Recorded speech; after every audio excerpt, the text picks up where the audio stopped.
Hey everyone, welcome to episode 89 of the Pickleball Effect podcast. I'm your host, Braydon. And I'm Kyle. This episode is brought to you by Pickleball Central, where you'll find everything you need to play, improve, or you can just stock up from paddles and balls to shoes and bags. They've got one of the biggest selections in the game. They also back it up with a 30-day paddle trial, excuse me, a price match guarantee, a great rewards program. Use the link in the description to get up to 10% off on most items. All purchases help to support the show too. So it's a win-win. Click the link, save some money, and gear up for your next match. I think you can tell this is like the first time I've talked today. Yeah. It's a little early. No, it's not that early. It's like 9:30. I've been up for, I really don't get up. I've only been up since 4:30. You've always been a morning person. I get up, today I got up at 8, and that was early for me. Man, I'd already got up, drank energy drink, went to the gym. I'm trying to change up my caffeine intake a little bit. Drop it? I'm trying not totally drop it. I'm drinking just a little bit in the morning, but I used to drink a Celsius a day. I would do 100 milligrams in the morning, 100 in the afternoon. And I've been reading up on caffeine. I like not taking caffeine after, was it like 6 p.m. or whatever? After like 6 p.m. And when you're getting that high of levels, it can interrupt your sleep a little bit, even if you're not circadian rhythm, even if you're not like aware of it. Yeah. Anyways, I'm trying to cut back on it. We'll see how it goes. It's only been a week. Yeah. So is it hurting? I don't know yet. No, I'm not getting headaches or anything. Okay. But I don't know. I've always had a huge crash every day, right around 1 to 2 p.m. And that's when I would drink some. And I think it was hurting me more than it's helping me. Anyways, I'm trying something new there. I get that same crash, and you know what actually helps me? I get that at work. What do you do? I go for a walk. Yeah. And it knocks me out of it. It's weird. No, that's what AI is telling me to do is go for a walk, exercise, do something physical. Because I was like falling asleep at my desk at work, and I'm just like, you know what? And I just started like going for a walk, and then I come back, I'm like, okay, I feel great now. Yeah, that's a good tip. I've done it a couple of times, and it does help a little bit, but it doesn't quite get me out of it. Anyways, something I'm working through. We'll see if I can ever get my energy levels back up. Maybe it's just that time of life thing because of just work, kids, wife, family. I don't know. It's just a lot. Getting older. Yes. The youngest is a year and a half, and she is just a total terror right now. Like, you know, the stage where like they're just so cute, but just they can't take no for an answer. Nope. And they're mobile finally. They're mobile. They have opinions. Yeah. And just so many ups and downs. Like you just love them to death, and then like 5 minutes later, you're just so frustrated with them. The best thing my daughter ever did would be like, "Don't spill that," and she just like look at me and be like, "Yeah," all sorts of stuff like that. Oh, you mean this?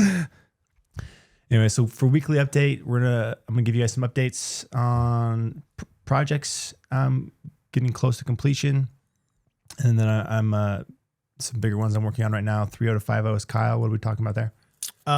Something about your thirds. Actually, something that I have never thought about, and I watched a video on it, and I'm going to actually start implementing this. So I want to talk about it because it makes a lot of sense. Okay. So I'm not going to get too much into it till we're there, but cool. And then Kyle's Corner. A couple things about MLP.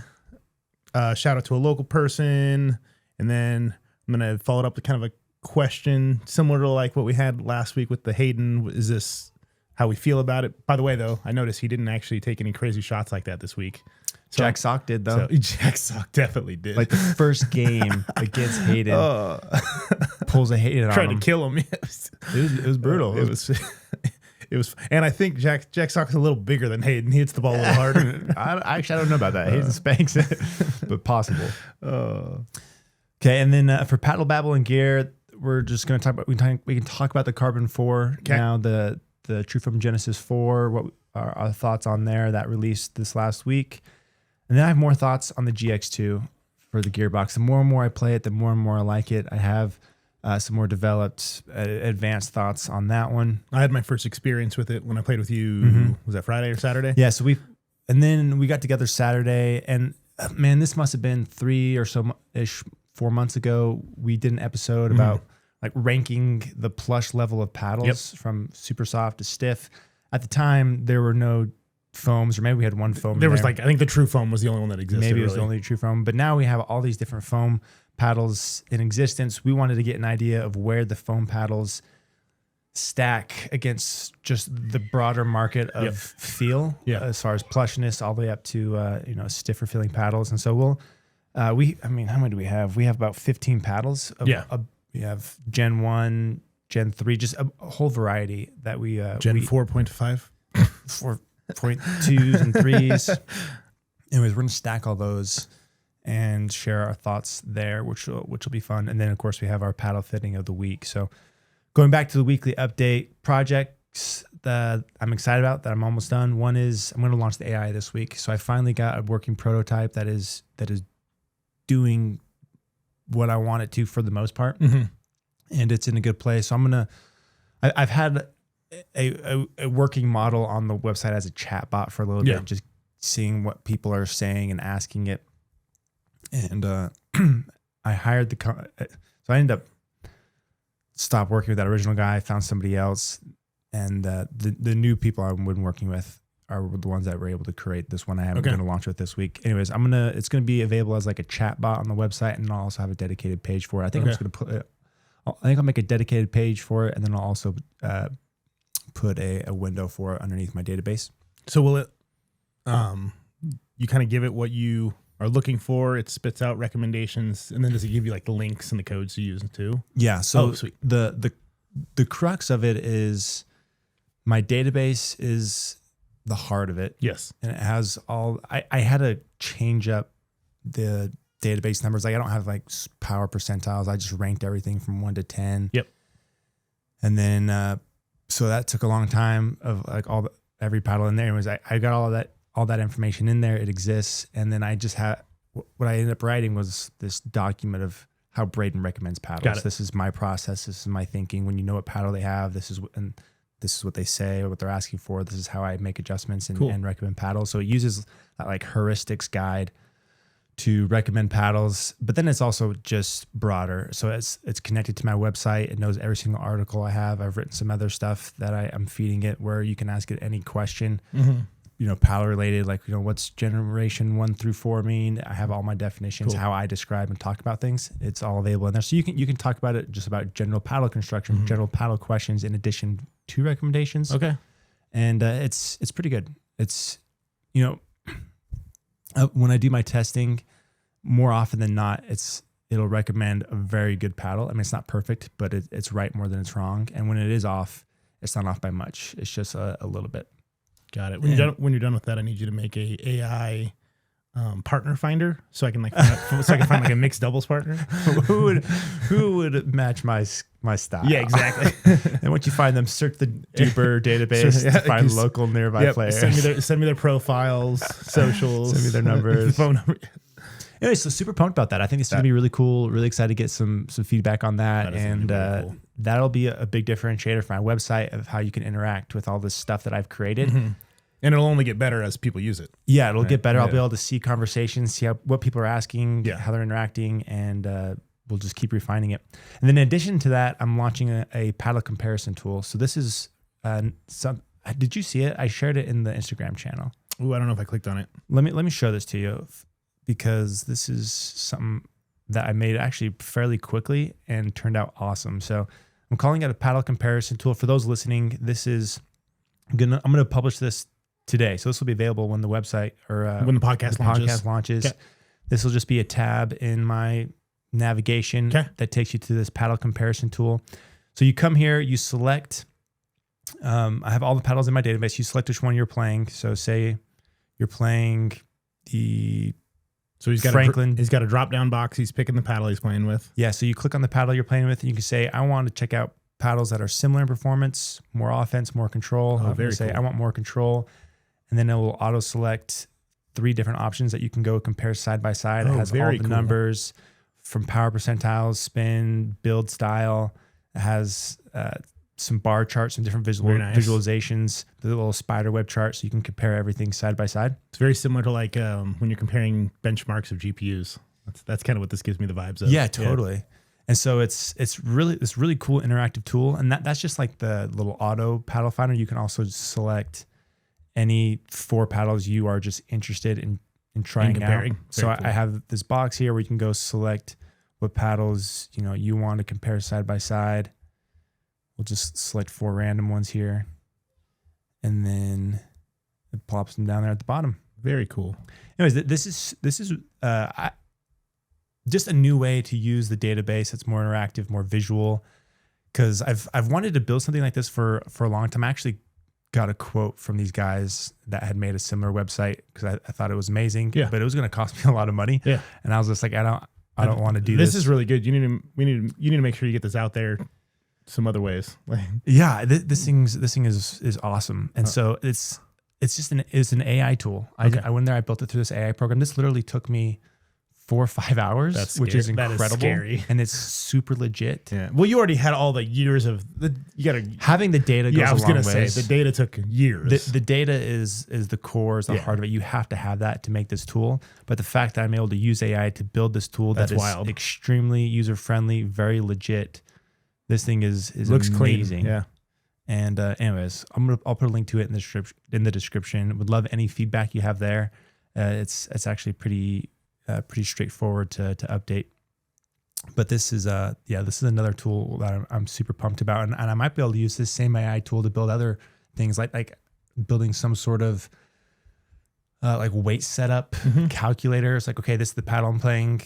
You know, if I want more power, where do I put weight? How much weight? And building something like that, I think, could be really cool. No, and you could do that. I bet you could do it because you have your database that has all the swing weights and stuff like that. You can be like, I want this paddle to have more this, and then it could give you the weight setup based on all those numbers and the swing weight and the length, and it could pump that out. That'd be pretty sweet. And it'll just have a recommendation. It'll be like, here's the tungsten you need, here's the cap coin you need, here's the whatever. Yeah. And then you can go buy it and put it straight on. So I think that would be a super cool tool. That would be very cool. That'll be the next one I try to build. But anyways, I love that you can come in here, select whatever paddle you want, but then you also have this little find similar paddles option. And anyways, this thing is super, super cool. Very excited to get that out in the wild. And then lastly, I'm reworking my hot list at the moment and how I present that data. So I have my hot list page where I have, my awards for best control, all court power. And it used to be when you click on one of those cards, it would take you to an individual page. And switching that to send you just to a massive list of all those paddles. And it's presented with extra information, extra visuals, and just in a list format. And so anyways, I think having it in this list format is going to perform better on like AI search and SEO rather than the old model I was using. So I'm hoping that'll kind of give me a boost there. But just the extra information I'm providing there, I think, is going to be super helpful especially for more casual searchers. I think nerds like us, these lists are nice, but they don't give you everything. But if you're just a more casual player, I think, or my goal here is that you can come to this list, get the high level information you want. There is some extra detail if you want, if you need it, but for the most part, it's like, this is how it plays. Yeah. Here's the general information you need to make an informed purchase. That'd be great too for people that are like looking to buy their significant other paddles and they don't know a ton, and they're just like, here's a great list. Like, like that's a solid one. Exactly. So like, send that to your wife. Like, just pick something off this list for Christmas. Yeah, totally. Yeah. Yeah. So anyways, just keeping my website, I've always felt like it's a big differentiator for me, and I'm going to keep expanding it, and I'm finding ways to better use my data and database in ways I think will be helpful. Plus the hot list, I think once I get that cooking with the lists in this new format I'm trying out, I think it'll start bringing my numbers. My website, as far as like views, have gone down consistently over the last like 6 to 8 months. Okay. And this is the first time my clicks or searches or just visitors has trended down. It's been going up for years since I started. Yeah. And I think it's because of AI search. Anyways, I have to change the way I'm thinking and the way I approach my website to match AI and make it my website better than an AI search. I want people to come here before they go to AI. So that's my goal there. I love it. Anyways, just jam-packed with stuff and just not enough time to do it all. Still trying to do videos. I want to crank up videos with Aaron. He's ready to start doing more, so I got to find a way to be more efficient and somehow turn myself into 2 people so I can do more. You need a court at your house, or you need a pickleball effect warehouse that bigger house than maybe someday. Anyways, lots of good stuff cooking, and it'll hopefully it'll elevate everything a little bit.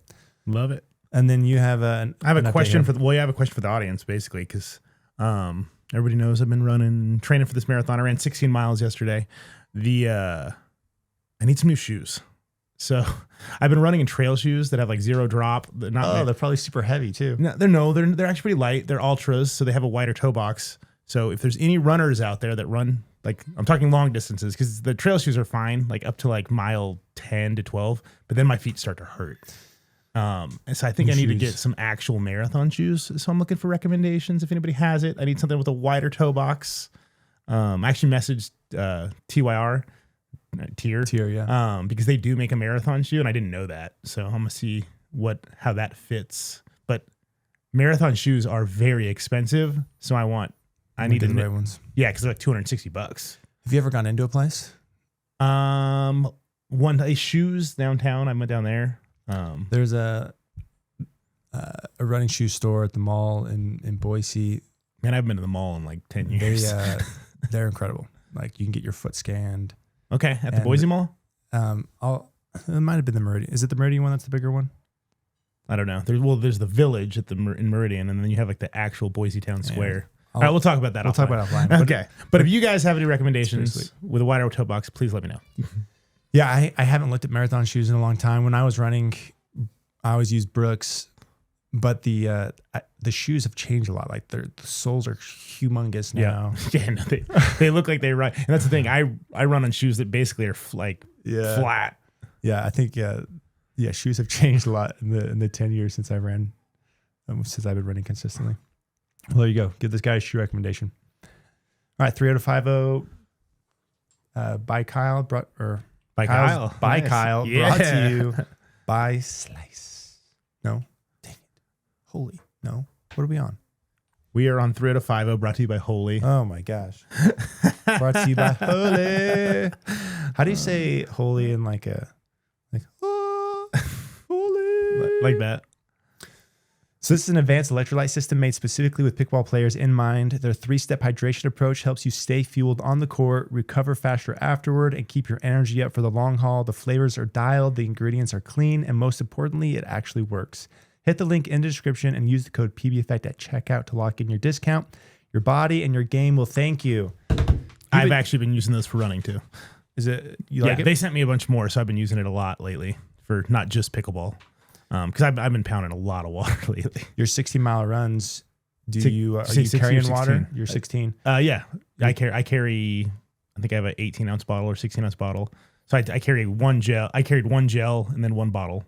And that was good. When I was doing those long runs, I remember driving along my path and just stashing water bottles. Oh, really? At different stations. And then I'd go on the run. I probably should have, because like I weighed myself before I ran, and then I ran.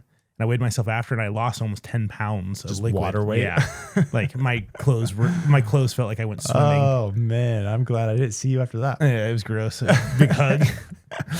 All right, 3 out of 5. So I was watching Tanner Pickleball. Okay, and he brought up something I never really thought about, and he was saying this is what pros do that kind of differentiate themselves for being always ready for a reset. So after your third, if you look at, and I am 100% guilty of this. If you look at most people, when they hit their third and they approach kind of just, running, walking, whatever, but they're kind of standing up. And so the tip is, when you hit your third, approach the kitchen at the same level that you're expecting to take that next ball. So staying lower. Just like creep in? Not like... Look, kind of, sort of. That was the purpose of a split step, sort of. just for a little pushback. Like I'll run in, split step, and then go low. Yes, absolutely. But like staying lower already, so you're not standing up and then like dropping a full level. So you're approaching at a lower level with your paddle ready for when you split step. You're already there. So basically, you're decreasing the amount of movement you need before you're taking that next ball. And he's saying that just increases your consistency. So that is something I'm going to try and implement and just see how I like it, because I do split step, but I do kind of just run in and all, and then split step. So finding a little mix there, running athletic, stay low. Exactly, a little more lower athletic approach versus almost like you're because almost everybody just like jogs in there standing up all willy nilly. I mean, even guys that are good at split steps, they don't really approach very athletically.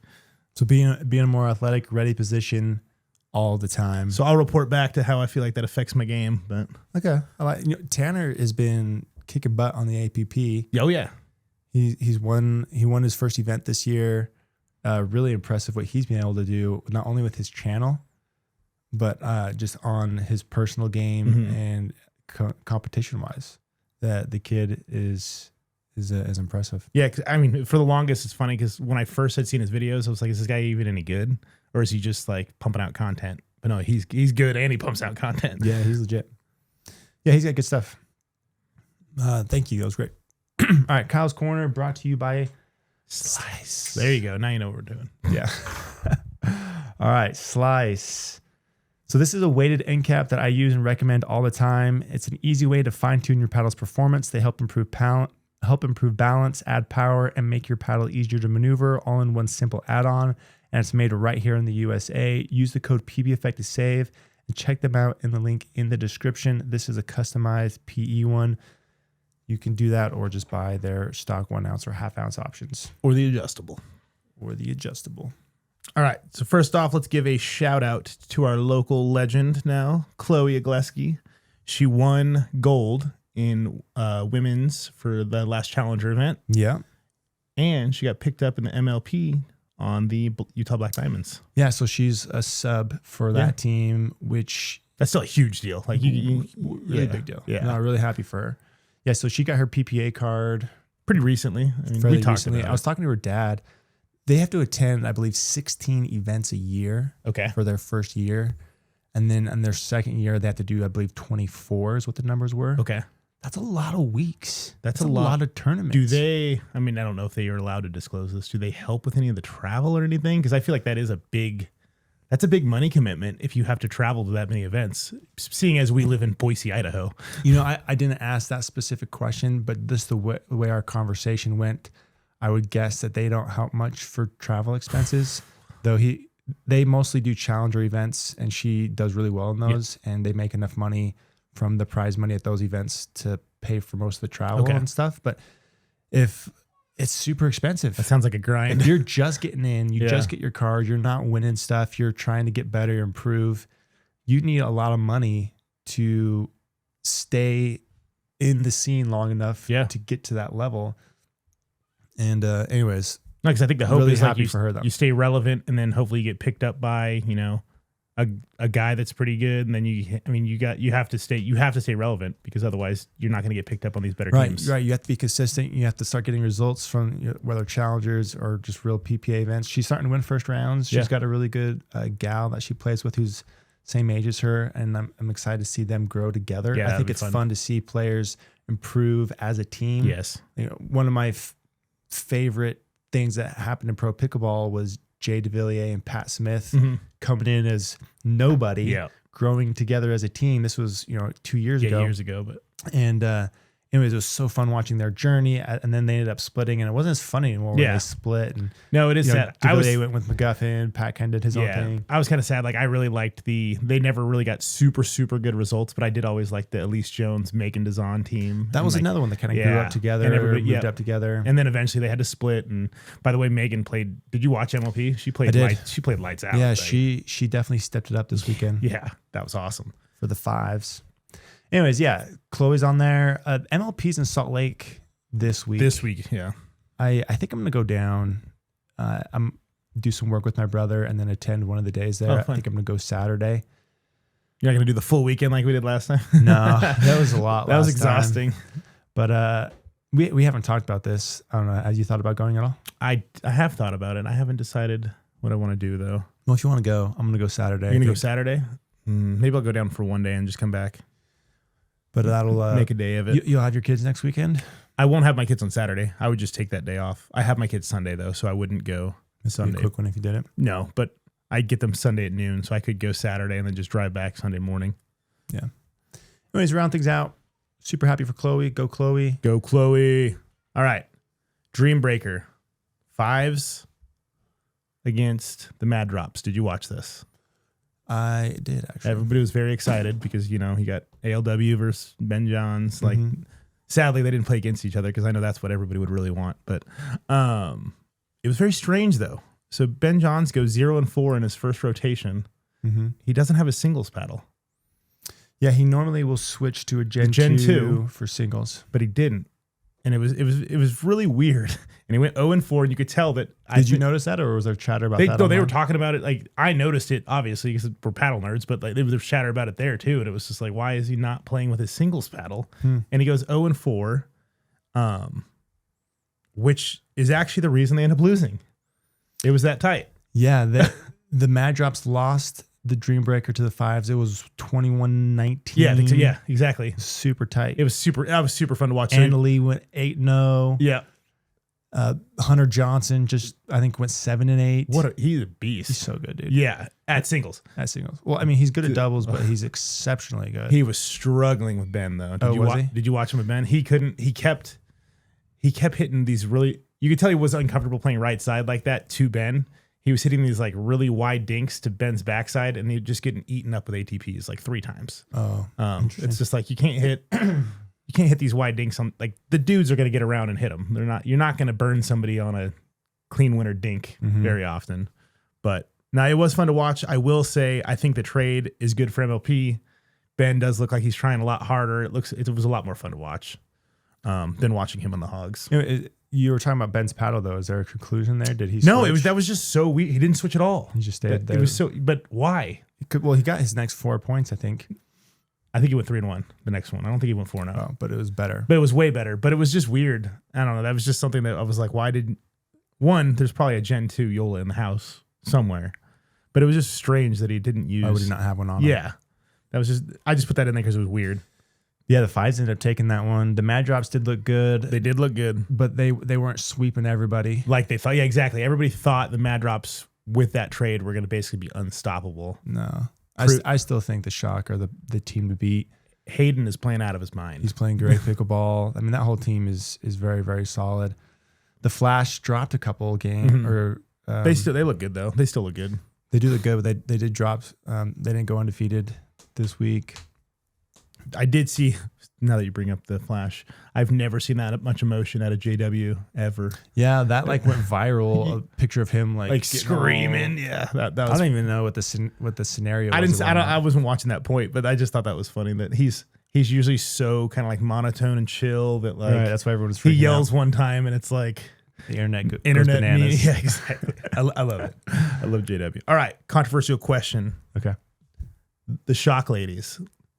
So you got Anna and Kate, and they are very emotional, and they're just screaming after like net cord winners, miss hits, like just always just screaming. Do you think that's unsportsmanlike, or is it fair play? You know, it depends how you do it. There's some people that get really excited about the point, kind of turn to their crowd, their team, their partner, really, like scream, yell, get excited with them. That's okay. I think when it's directed at the other team, it could be obnoxious. It could be you can get over the top. Like maybe if you make a great play here and there, but when you're, I think if you're going at the other team on everything, which they do a lot. Oh yeah. I think that crosses the line and is a bit obnoxious and it is annoying to play. And that's my thought. I do think that they take it at the other team a little more rather than celebrating together and with the crowd. And I do love the intensity. I love that they're involved. Like they're not hurting anyone. I'd rather see people do that than do taking shots at people, taking huge intentional body shots at people. But I at the same time, like when I know the people and they're coming at me like that, like it's not as. I'm not like, well, it's true. I'm like, oh, it's them. I know them. But if I'm like at a random tournament, random person, and they're doing that, that would piss me off. That gets me really frustrated. Yeah. But if I'm playing you and you're getting in my face, I'm like, I'm like, eat that net cord, or whatever. It's kind of fun, whatever. Because like we're buddies. I guess that's true because they see the same people every weekend, right? And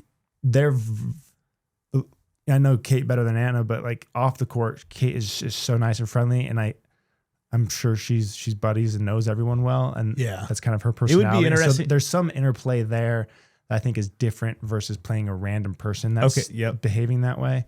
I don't know. What do you think? Well, no, that's a great point. Like, because like if I was playing some rando at a tournament and they were like screaming on net cord winners, like that would drive me nuts. Like I'd want to punch the guy in the face. I'm not gonna lie. Like that would make me want to fight. But you're right. They play the same people every weekend. Like we razz each other and stuff. Like even in tournaments. And that brings like I'd be interested to see like how the other ladies feel about that. Like how what's they their take? Yeah. They probably Does that bother them? Yeah, or I'd be surprised if anybody says anything because I don't want to ruffle any feathers. yeah, they probably won't. But I it'd can be see two interesting. sides of it. Like also again, it's a little bit of mental warfare, like getting in their head. So I mean, I think there is definitely some gamesmanship in there. But again, I don't like that. We are going to see that, and then people are going to replicate that, and like that's going to be annoying. Yeah, I don't know, but I a big fan of both those players. Oh, and you got to appreciate the intensity, the passion, because I would take that over what Ben John was before the mad drops, absolutely, right? Because he was just so unengaged. It just wasn't fun. He wasn't bringing it. Wasn't entertaining. I watch Kate and I watch Anna play. They're invested. Oh. They want to win. And as a viewer, like I love that. Yeah, my blood pressure goes up a little bit. I enjoy watching them get excited, get pumped. More so than probably the team receiving it, right? Like I like to see the passion and I like to see them giving it their all because that's what they're doing right there. And that's one thing I love about Anna Lee. Anna Lee can get that way. Oh, yeah. And I love that about her, that she brings her whole self to every point, every game. Mm-hmm. And you see that with Kate and Anna. And I can appreciate that. And as a viewer, because they're playing matches every week. Yeah. It is a grind. Yeah. And it's hard to bring that every time. And they do that. And I think there's a lot to be said about that. But yeah, it'd be interesting to see, how, maybe the other players view it. Yeah. What do you guys think? Drop it in the comments. I want to hear what you think. Last thing is you brought up Anna Lee. So many bad challenges. They actually lost a point. Oh, really? Yeah. Which I didn't see that. I'd love to see it. They used all their challenges and then they made a bad challenge. So they lost a point for it. I was like, there we go. I have a question for you. So, okay, we saw Ben Johns playing this week, super engaged, wanting to win. Oh, yeah. A different Ben. What do you think that says about Ben, where he was so unengaged before with a team he didn't think had a chance at winning it? He's now with a team that he thinks could potentially win it, and now he's engaged. Yeah. Do you have any feelings or thoughts about that? Well, it makes me think that he was basically on a team that, he has to show up and play because that's in his contract, but he knew he couldn't win. So why be so invested? You put Anna Lee on a team like that, she still brings everything. You think if you put her on the Hogs, she would have been? Because I think so. You don't think so? Have you ever seen Anna Lee try her hardest? No, that's true. I've never seen her disengaged ever.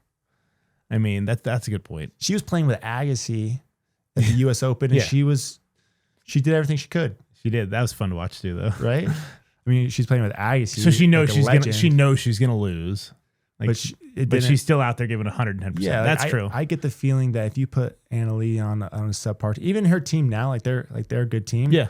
But they're not a. But she's bringing they're not a mad drop. She's bringing their level up though. She brings their level up because of her effort. Yeah, and I think that's probably what they were hoping Ben would do too. Is like he would kind of bring everybody. Yeah, but he didn't do that with the Hogs, right? And I wish he would have. I don't like seeing him change his drastically effort based on which, because of his, the possibility of winning. Yeah. Well, as kids that played sports, we were taught, 110%, don't stop till the whistle. Like, regardless of how bad your team is, like your job is to go out there and give your 110%. Right. Like, yeah, I would have liked to have seen him give a little more effort beforehand. And I don't know if that's the best look for him going, because everyone was so excited to see him engage, which I think is great because it's a lot more fun seeing Ben play and try and do, because he could do so much on his own. Mm-hmm. And it would have been more fun. Or I think I would have liked to have seen him given that same effort before the trade, even if he wanted to trade. Yeah. Like, I think that was not the best look for him. That wraps it up for Kyle's Corner. All right, let's go to Paddle, Babble, and Gear, brought to you by ADV. I don't have my bag sitting next to me, but ADV are the makers of high-quality pickleball bags and accessories. I've been using their Pickleball Backpack V2 myself, and it's my go-to recommendation for players who want something that's tough, well-organized, and designed specifically for life on the pickleball court. If you're looking to level up your gear setup, hit the link in the description and use the code PBEffect to save. And just so you guys know, anytime you guys use the links for any of these sponsors, we also benefit from you guys making those purchases. So Please use the codes and links if you're interested in getting any of those things. Okay, paddle, babble, and gear. We're going to start with the Carbon 4. And then we'll talk about the GX2, and then we'll go through the experiment we did from the Plushness. So Carbon 4, remind me if you got one of these. I do. Okay. Have you gotten some time with these? I some do. Opinions on it? Yeah. So this came, the original series, the TruFoam Genesis series was released in January. All the reviews went out. And this paddle, I think, was in response to a lot of the feedback they got. Mm-hmm. People were like, we love the feel, we love how they play, but the elongated ones are a little bit heavier. We wish that they were on the lighter side, and we wish we had a hybrid shape. We thought that this technology would play better or would play well in a hybrid shape. So in response to all this feedback, they come out with this one. This launched this week. You can this is available for purchase. This is just a new shape in the TruFoam Genesis line. Same technology, same core, similar cutout design as all the others, but they managed to make it a much lighter. So the swing weight, the static weight is 8 ounces. Swing weight, at least for mine, was 109, and then a twist weight of 6.3. And then they also improved the handles. That was another thing that I got a lot of feedback on, was they had those kind of squishier pallets. So they have a firmer pallet, and then they made it a true 4.25, and it's not super skinny. You don't feel like the digging into you. Size kind of dig into you a little bit. So they have better handles, and they're going to roll that across, or they have rolled that out across all the models. And so my thoughts were one, this is a very welcome addition to the TruFoam line. They took all the feedback, they implemented it, and it plays like we wanted one to play. Yeah. And they almost went, I think they went a little too light. Okay. Like they heard all this feedback, go lighter. To me, the ultimate or the best setup of weight is a weight that plays well out of the box, but there's room for customization if you want to add it. So you say the average swing weight for a hybrid is 114, come in at 112, where it can still play well, but there is room to add weight and distribute the balance a little bit differently if you want to. And so with this one coming in at 109, it's super light, super maneuverable, has that that TruFoam feel that we love, but it needs a little weight, like just to stabilize it a bit. So I ended up putting 4.5 grams on each side, directly on the side like this, and that bumped it up, I think, to 114, and then a twist weight close to 7. And I thought it played just super solid like this, but it with the customization, it was still on the lighter side, and but then you got that stability bump and that plow through I was looking for. But they did a great job with this. I don't know, any other thoughts to you? I mean, if I was going to buy a TruFoam today, I would only buy this one. I've tried the 1 and the 2, and this one to me was by far the best. Again, the handle, I don't know if the handle was the difference for me, but like it just felt a lot better. It was definitely more maneuverable. It is a little light, but I put weight on every paddle. I feel like everything's light. I mean, I usually play like a 9 to 9.25 paddle anyway, so I put weight on everything. But no, it was good. It's maneuverable.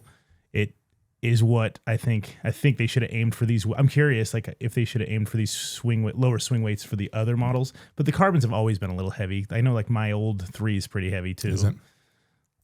Yeah, that's definitely a welcome addition. I agree. If I'm gonna buy a TruFoam Genesis right now, I'm gonna get either the 2 or the 4. The 2, if you want to wide. There's really not many good, or there aren't any good wide body hybrids other than the Carbon 2. It kind of owns that right now.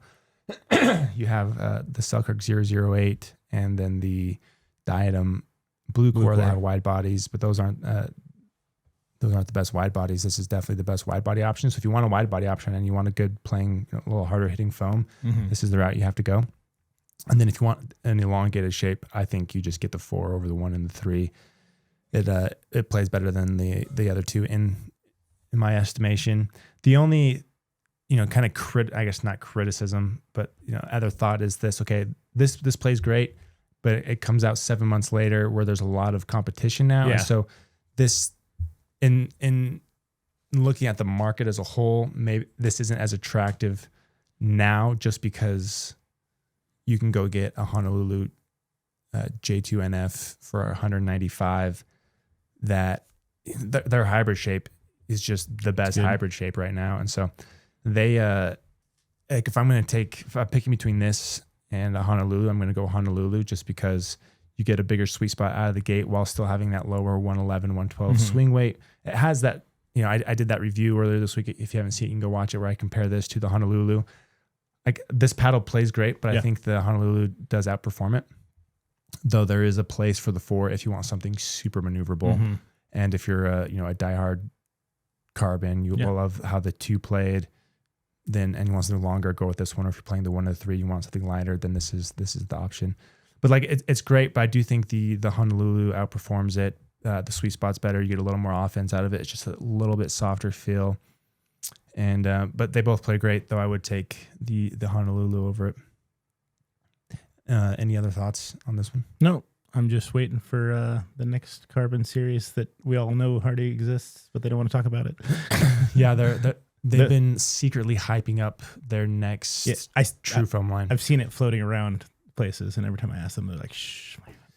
Okay. Yeah, I mean, it's called the Waves. We know that. It's going to be more power oriented. It was approved on the UPA website. Yeah. It's supposedly, and I think Elise was playing with it.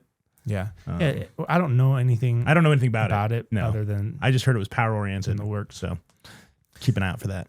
And presumably they're going to launch with this shape in the new series. I'm sure they will. And so that'll be interesting how that stacks up. And the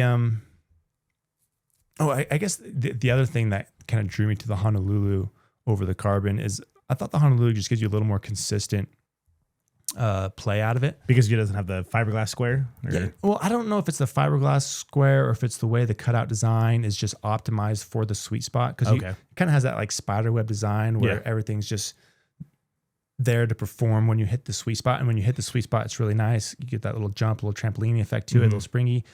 But occasionally it kind of over springs, a little over launch. It gives you a little unexpected rebound or response. It doesn't happen a ton, but it does happen occasionally. It's been noted by a lot of people. The Honolulu does play more consistently. I wonder with this lighter design, if they expanded that fiberglass patch to be the whole face. Maybe that bumps up the swing weight from 109 to 111. Got it. But you get that, potentially a more consistent experience. Feel. But I don't know if it's just the patch or if it's the patch in combination with kind of that spider web design. But regardless, I think that was another thing that drew me to the Honolulu. It was just a little bit more consistent off the face, a little more predictable, plus the little higher offense was what drew me to the Honolulu over the carbon. Though I think this and the Honolulu are the best. Well, I don't know. Are there other hybrid? I guess you have the hybrid from Grooven. I like that one, but with it being the 0.44 PB core, I have a hard time kind of pushing and promoting that one, knowing it's going to be sunsetted. So, but regardless, I think these two are probably the best. We're going to have a hybrid coming from Bread and Butter. Oh, they got one in the works? Yep. All three shapes in foam. I can say it. He posted it on Discord, so cool. Not a big secret, but yeah, 3 shapes foam. So nice, good for them. They were quick on that. Okay, let's talk. This is the Gearbox GX2 Power. I'm holding the elongated, but it's the superior one. They're gonna launch, or this is available for pre-order as an elongated and a hybrid. The hybrid has more of a square head like this. It doesn't have the arrow curve, which I actually like. I think for the most part, I think the square head's going to perform better than like an arrow curve.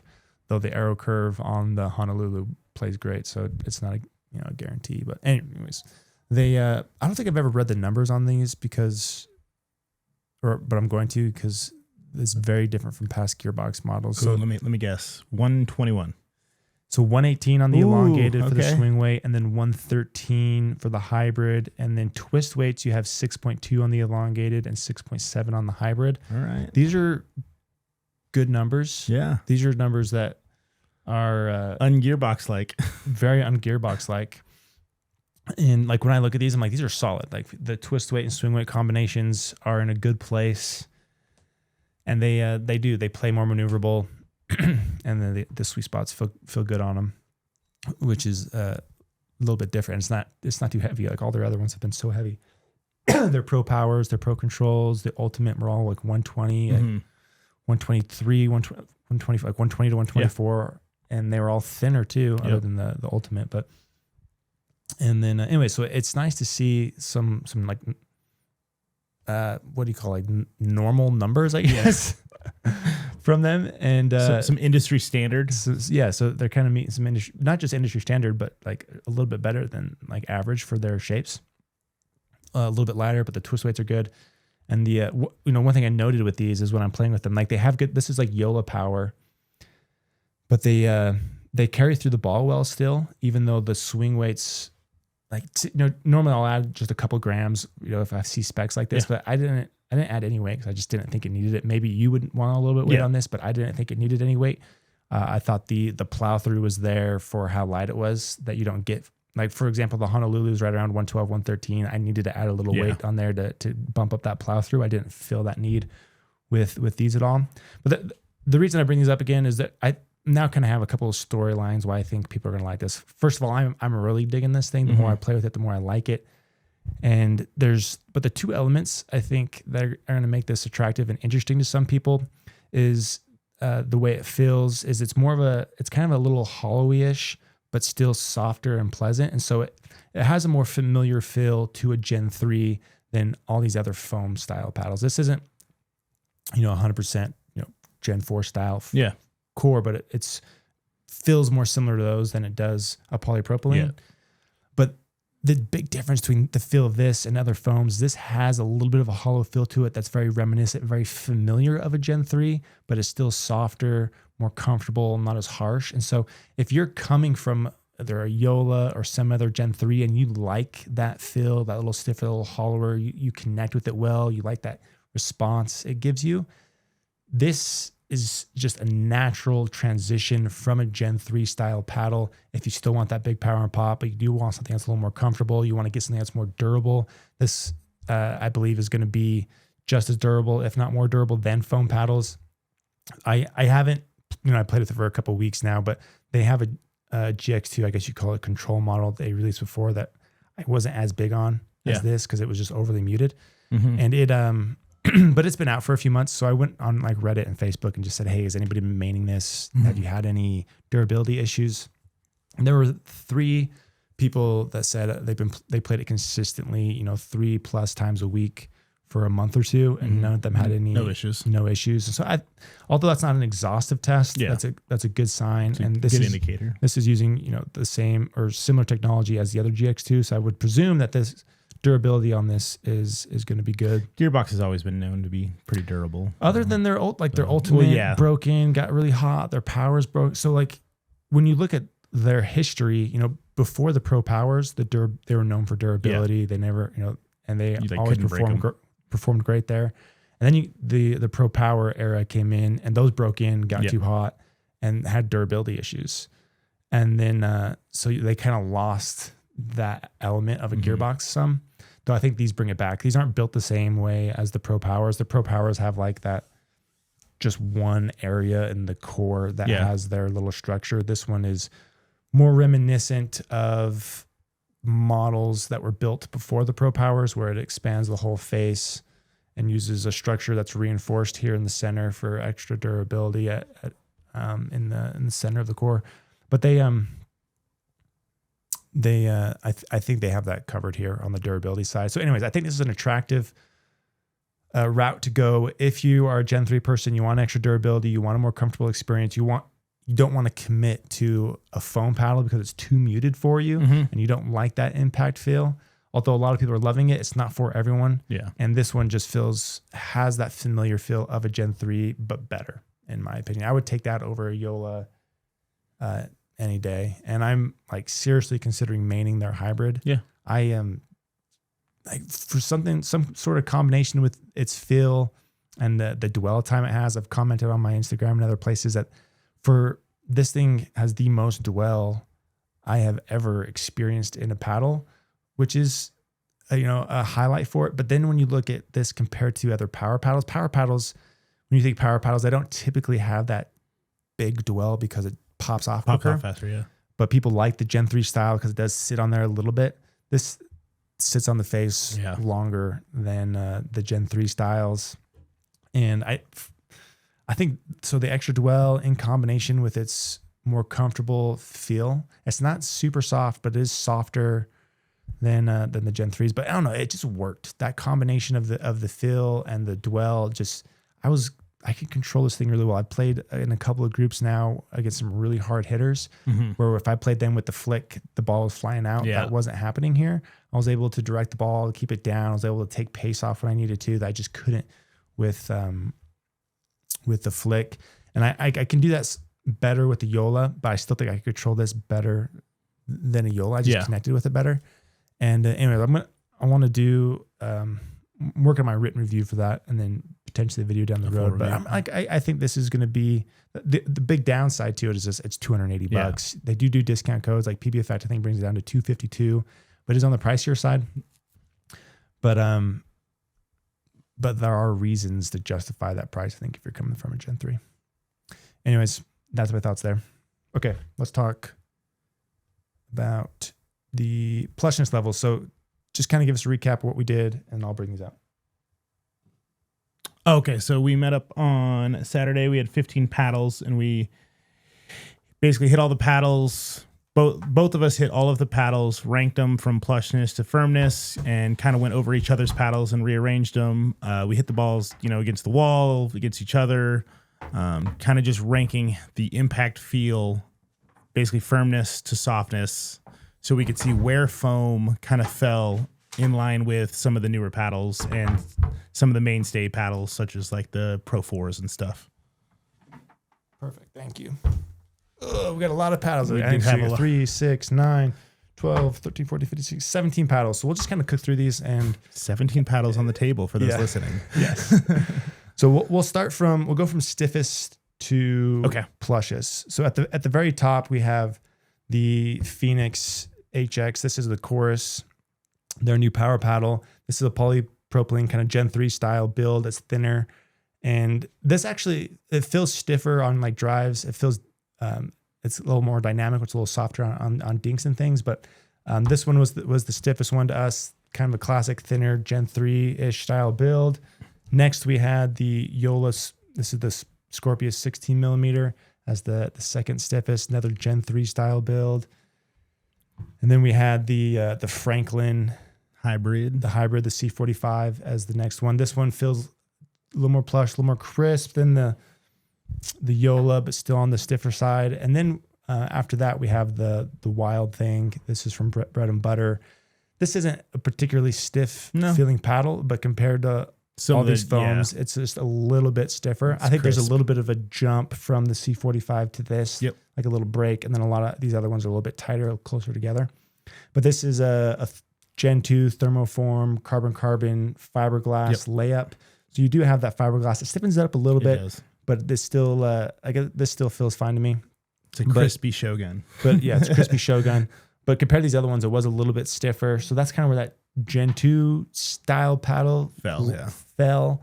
I would think that if we had, I should just put a generic Gen 2 paddle in here, but I think that one would be next if we said like a carbon fiber Gen 2. And then we have the Surter from Element 6 and the Rhombus Ripple. These two are built very similar. They play very similar. Yeah, and these they also felt very similar. So these ones were kind of a tricky one to place because they have a pretty unique feel. Like it's plush but sort of hollow. And this is just where we felt they landed. They weren't quite as soft and plush as these next ones. So, and then this is when we start to get into these foam paddles. Those have EVA foam with like a carbon fiber to support the EVA. So those are the first like foam paddles we're getting into. So no foam. We're at the very top. Yeah. Those were like the rib structure. Now some of these are all just so this solid, this next one is the Honolulu J2NF. This has the L on it, but this is just the NF because this is one of their early models. This is one of the stiffer feeling foams for sure. It's got a fiberglass in it. It's a CFC layup. I think fiberglass and foam interact differently than fiberglass and polypropylene. I think that you can almost feel the fiberglass a little bit more on a foam. Though we said the Wild Thing had a little stiffer feel than this, so maybe now I'm second guessing that statement.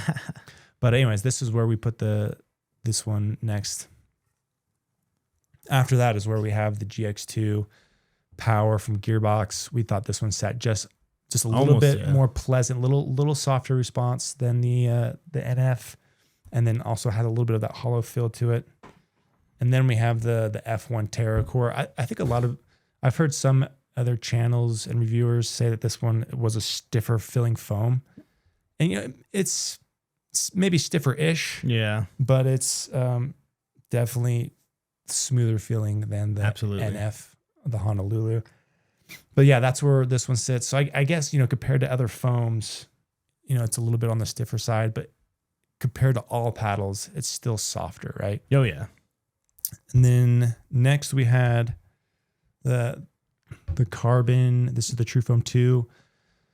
This one, when it first came out, just felt so plush, so dense, so clean compared to, the polypropylenes. And I still think it feels that way, but new foams are even softer than this one. And so this one has a little more lively, little stiffer feel compared to some of these other newer ones. And it's pretty similar impact feel as the F1. Any other thoughts on those we talked about? Keep going. Yeah, keep going. Next, we had the laser, Pew Pew, the Pew Pew groove-in solid foam, and then we have the.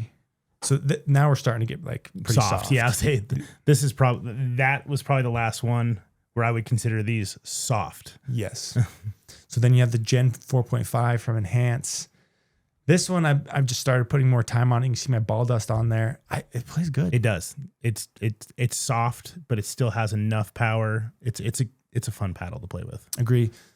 That one's I'll speak a little bit more about it later, but yeah, that's especially for its price. I think it plays great. It's a little bit on the heavier side. I think it's like a 121, but the balance point's actually lower on it, so it doesn't feel as heavy as the swing weight suggests.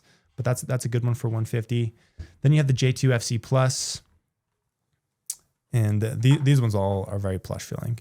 Then you have the J2 NFK, and then we have the Harmony Apes. This is a new one that's coming out from Harmony. I wanted to see where this one stacked out because when I played with it for the first time, I was like, wow, this is very, very soft. And I wanted to see where it's stacked up against these foams. This is actually very reminiscent of like a Gen 1, very like 16 mils, super soft, super comfortable, feel. This is they have foam on all four corners. So it's like a Gen 3 variation. Okay. But this is even softer than these foams. Like it is very like extremely plush. This is like nearly the same as a Vatic Pro Prism Flash, which I'm holding up here next to it. These, we probably could have swapped these either way. Yeah, I think so. They're very similar. Off topic, did they rebrand as Apes and not Pickleball Apes? Is that like the new? No, it's Pickleball Apes. Oh, okay. I just called them Apes. Well, no, it says just Apes on the side. That's why I was asking. Oh, yeah. On the front still says Pickleball Apes. Okay. Anyways, these are very dense, very plush feeling, very classic feel. But even these, I like these foams still are like they're not as dense and plush as these classic, control paddles with polypropylene cores. And then at the very bottom we have the Diadem Blue core. Very soft. They're 16 millimeter, which is just extremely if you're looking soft. for a very soft, like it is a very soft, pleasant feel. Like it's like if you're looking for like real soft, that's soft. Yeah, it is. It is super. It reminds soft. me almost of back in the day when that first Warrior came out. Like So that's where we stacked everything. I think what's interesting to me as we did this, one thought that occurred to me is we have a variety of levels of stiffness on the foams. They're generally on the bottom half of plushness level or whatever. Like if we ranked every paddle from 1 to 10, all of these are going to be like 5 and under, I think, on the plushness level. But what's the other thought was we may have a plush feel, say, of 3 out of 10, where it's extremely plush, but then you have a power level of 8 of 10. Exactly. And so you get this variety in feel and performance that we did not get with polypropylene at all. When we did this test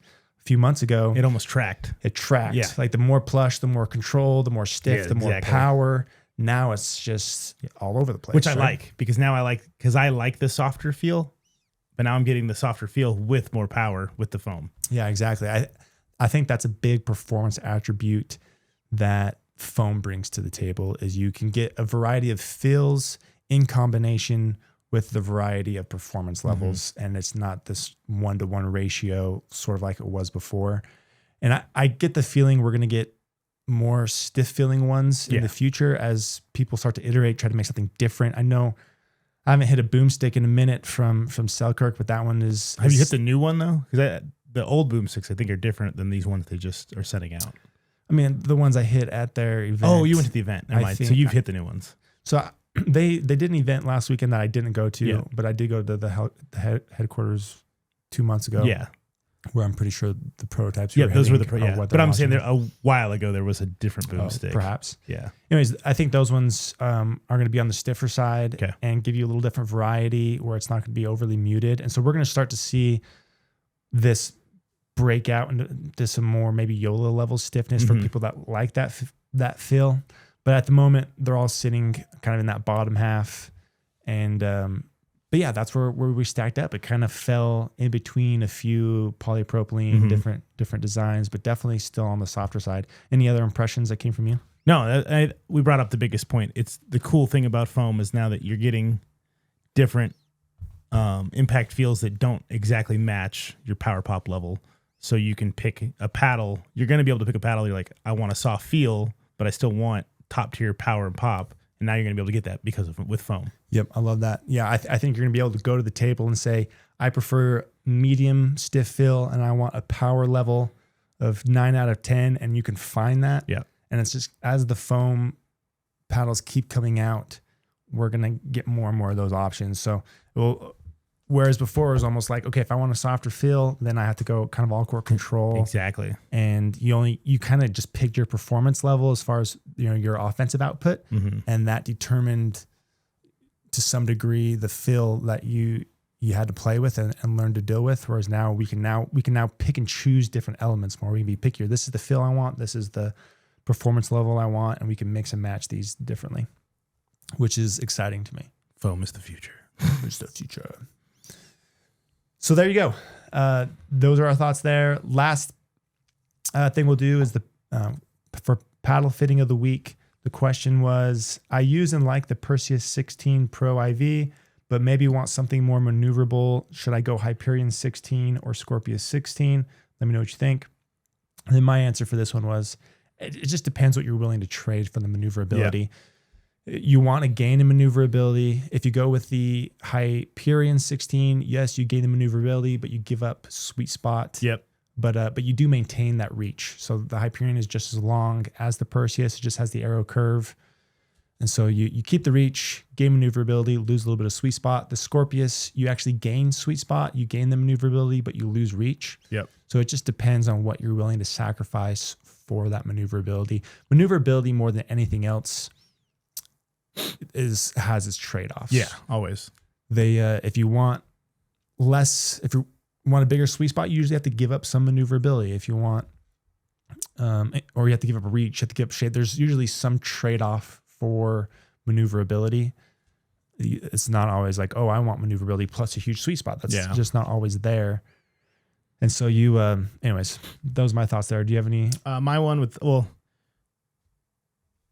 depending on how much maneuverability they're after, like I feel like the Perseus to the Hyperion's not that much different. I would go all the way to Scorpius. If I'm like, I like the way this feels, but I want maneuverability, I would make the jump all the way to Scorpius. But you're right. You're going to give up some reach. I would demo those paddles just because, I think that would be the Perseus to the Scorpius is a very big difference. And that's a lot of money to just jump in and then realize you don't like it. Yeah, when you've been playing elongated for a really long time, switching shapes is a big deal. Yeah. So like and you're like what you said, if you go to the Hyperion, you're not going to change it that much, but that would be probably an easier adjustment than jumping all the way to a completely different shape. Yeah, and then if you're willing to leave Yola, you can do a middle ground, go C45. Hybrid, get a hybrid shape, get the weight balance. You can customize it that way. I think that's another good option. That would be if you don't want to make, if you want a noticeable improvement in maneuverability, but don't want to commit to. And you could still keep the same power levels because of the weight customization. Yep. So that would actually be a really good one. Well, there you go. That's what we think of that one. Thanks everyone for tuning in. We appreciate you all. Have a great day.